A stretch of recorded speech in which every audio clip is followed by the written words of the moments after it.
Does your relationship feel more like a roommate than a soulmate? Has the romance gone away? And do you know the quickest way to put that romance back into your relationship?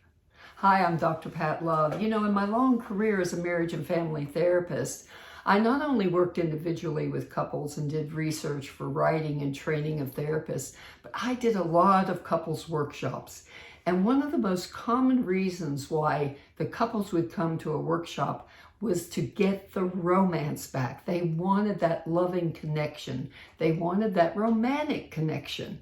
And so as a researcher, what I like to do is read this much information and give it to you in a soundbite or easy, simple steps. So here's the best step for putting the romance back into your relationship. Find out what says I love you to your partner and give it as a gift. Give it as a gift. You probably know, if you think about it right now, what touches your partner's heart, what makes your partner feel loved, what is romantic to your partner. So you have to give that as a gift. Now, the most common pushback I get when I say this, because that's the best tip, that the feedback and the pushback I get is this: well, why do I always have to be the one to initiate? Here's the answer. Because you feel better about yourself when you do the right thing. Did you make a commitment to this relationship? If you did, then it's your responsibility to do your part in the care and feeding of this relationship, and that is maintaining the romance. Doing your part to maintain the romantic exchanges between you and your partner.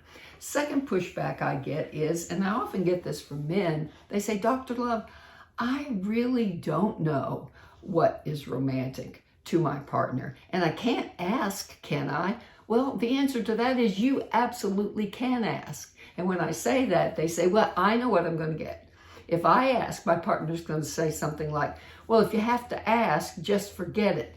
If you've ever been that partner to say those words, push rewind.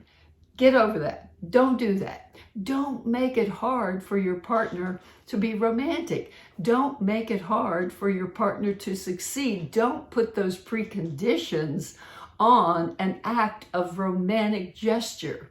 So again, you can find out what you says, I love you to your partner, give it as a gift. You can be the one to initiate.